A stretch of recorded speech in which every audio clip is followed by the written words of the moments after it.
In this video, I just want to show you how I grade these talking head shots, just to give you a little bit of an idea how to get that look that I'm getting.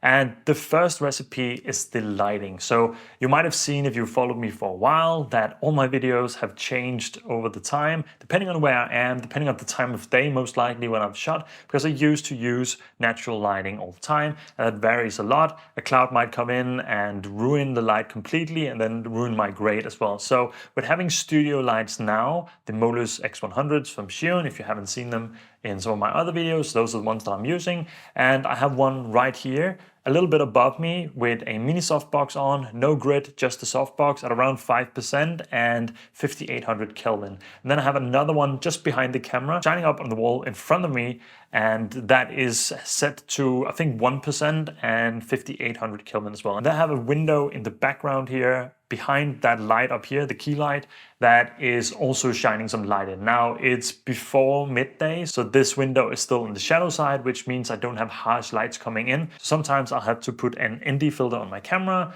to balance out some of that harsh lighting coming in and then boost up the lights in the room to get that same look. But my camera is set to 5200 Kelvin, and that's how I've found the room temperature and the balance where I'm at right now, to not get that red cast that I've been talking about in other videos. So those are the settings around what I'm shooting. And now let's just get a still that we can then grade in DaVinci Resolve so you can see how I'm going about it. And that's going to be the clip that we're working with. So let's head into DaVinci Resolve and have a look at how I go about it. All right, so we're jumping straight from the intro here, and I've just imported the clip as well. And we are at the freeze frame that I did so that we can grade. I only cut it slightly before starting to recording my screen. So let's head into the color tab here, and what I'm gonna do is pretty simple. I'm gonna make quite a few notes here. I think usually it's around 7. The first thing I do is I add a color space transform to the first one and the last one. The first one I'm gonna convert from Canon Cinema Gamut and Canon Log 3, as that's what I'm shooting in, into DaVinci Wide Gamut and DaVinci Intermediate. Now for the last one here, I'm gonna take DaVinci Wide Gamut and DaVinci Intermediate into Rec 709 and Gamma 2.4. So those are the ones that I'm working with. This is DaVinci Wide Gamut to Rec 709, and this is Log to DaVinci Wide Gamut. Now I'm gonna add a LUT here. I'm gonna add exposure changes here, and I'm gonna maybe add some balance here if I need it. This one is gonna be my curves, and here I'm gonna add 2 parallel nodes, clean it up. This will be my focus, highlights, and shadows. And with the node tree set up, we can start working. Now for the LUT, I'm going to use my own custom LUTs in my color pack, and I'm going to use the one called Basic Monday. This just gives some contrast and a little bit of color, but it doesn't really do much in terms of color. That's why it's called Basic Monday. It just kind of keeps it as clean as possible. Now if I go into my waveform, what I'm aiming for here is for my skin tones to lie at 70, and I've actually nailed it completely today because they're lying straight on 70. Normally I'll have to pull down my global in my HDR wheels or in my offset just to get my skin tones to look correctly. So they're lying perfectly on line today, and don't need to do that. And for my balance here, let's pull this up and just see where things lie. Also looks like they lie perfectly. Sometimes they tend to be a little bit too magenta or green, so I need to do that. Usually when the light comes in a lot harsher from the window, then that's the case. But I don't need to color balance anything here. So those I will just leave alone. Maybe later in the grade we'll need that, or in other instances, so I'm always leaving them here just in case I need them. Now for the curves, I always tend to have some imperfections in my skin here. I look a little bit red, especially under the eyes, and I have a little bit too much color around my face that I don't really appreciate. So I wanted to look a little bit more settled in, and actually I've nailed everything in pretty good today. So I don't have to do as much adjustments as I usually do, which is not the best for this tutorial, but I'm trying to talk you through it anyway. I marked out my skin here by using the qualifier, just holding down the mouse button and dragging around my skin. And that gives me the selection that I'm always stretching out a little bit, because the skin tones, as we can see here, lies a little bit more towards the red, but between the red and the yellow zone here, which is exactly what we have here, yellow and red. So what I'm doing here is I'm taking my 2 points here, those will be the lock points, so I'm not affecting anything else. And then I'll just be dragging down my reds a little bit to push them more towards the yellow. And then I'll make a point here and just push my yellows up a little bit to kind of center everything. And now we can see everything is a little bit more centered, but that also means that everything turns out to be a little bit too yellow. So I'm going to head into my balance now, and I'm just going to reduce the green just a little bit here, just to make sure that everything is sitting in a nicer place. And I think that overall did it, but I might need to just add a little bit of blue and remove a little bit of red here, just to move it down a little bit more, to have a little bit more of a subtle scene. And now it is too blue, so now we get into the position where I need to move things around like this. I think it's better. This was a little bit too warm. Now we're sitting in a more neutral spot. So the curves here has pretty much just taken what was stretched out a little bit to dial it in a little bit more. And I'm not 100% happy with where it's sitting now. So I'm just going to try and see what we can do here. This stretches things in one direction and this kind of pulls it in another direction. So I'm trying to balance these in, not making them the same, but just trying to get this to be straight on the line. And I think this looks pretty good. That just makes the colors on my skin a little bit more even, as I'd like them to be. So that is a really good position to be in. I think this looks pretty neutral overall, and I like how it is. So I'm heading into my waveform here.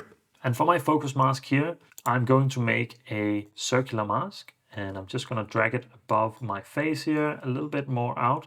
And then usually I add 50% softness just to make it blend around the background. Shift H, let me see what I've selected. But as this is a pretty simple selection, there's not that much needed. And then I'm going to add a little bit of contrast just by dragging down the shadows a little bit and the highlights up a little bit here, creating some more contrast on my skin. Now comes the time where we need to see if we've moved up my skin too much, and it actually looks like we've stretched it a little bit, but not too much. And you can see it just gives me a little bit more contrast on my skin and makes me stand out a little bit more from the background, which is exactly what I want. I don't want it to be too crazy, but just a tiny little S-curve with a mask here in the middle just creates that nicer look. Now I want to emphasize that the light is coming from the left here and not the light is not coming from the right. So I'm going to add highlights here and shadows here. And by doing that, we're going to add another circular mask. Just going to drag that up here. I usually make it quite large, and then I'm going to add the softness to 100. And I'm just going to move it to the left, so I'm not selecting too much of the right side of my face, but mostly the left side. So that's what I'm emphasizing here. And I usually use the curves for that as well. So I'm going to drag this up a little bit. Something like this, just creating more light here on the left. And sometimes I like to make it a little bit warmer as well. So we can always take a look at the vector scope here and just add a little bit of color here. Just make it a little bit warmer.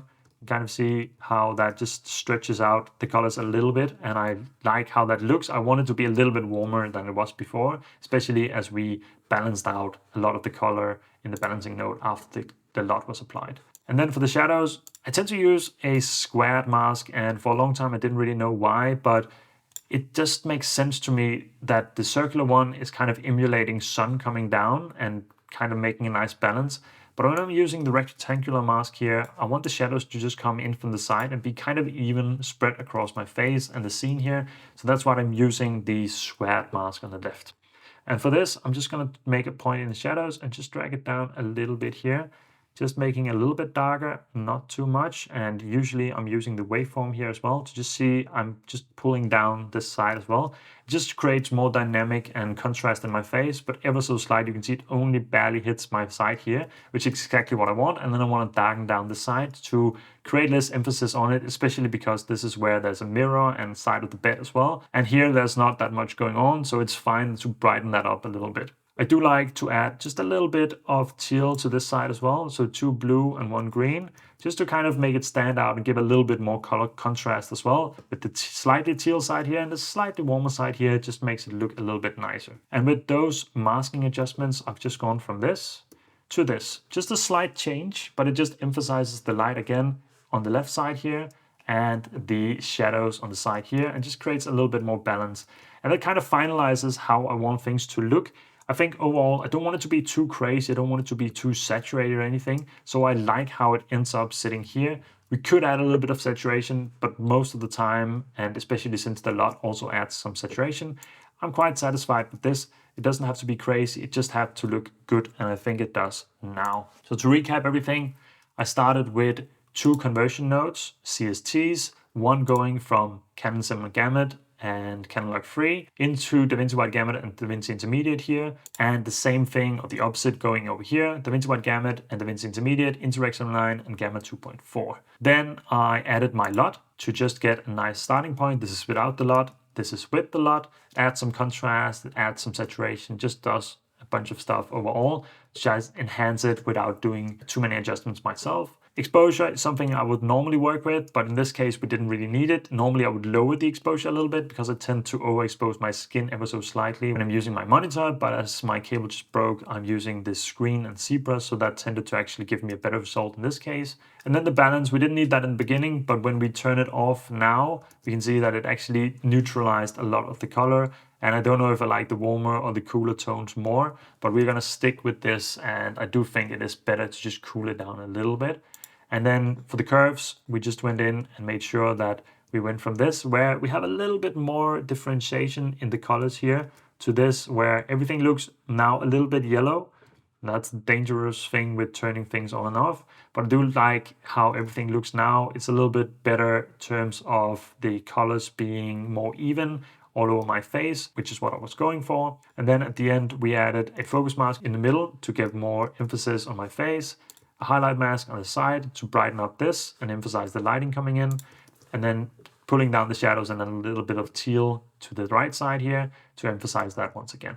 So that's what we got. That is how I go about grading my talking head shots for all my intros for my YouTube videos. And I hope that helps you in terms of maybe doing something similar yourself. If you're starting YouTube, if you're making short form content and you need your face on there, this is my simple workflow that I go about every time. Using a LUT to get a good starting point is always great. And then the rest of the adjustments normally doesn't take me this long. I do it in a few seconds, and this was just to elaborate and talk a little bit more about it so you got an understanding of how it was. If you got any questions about any of this, please leave a comment down below. I'm always happy to help and answer your questions, and I love seeing your comments on my videos. And with that said, I don't have anything more for you today, so I'll just catch you in the next video.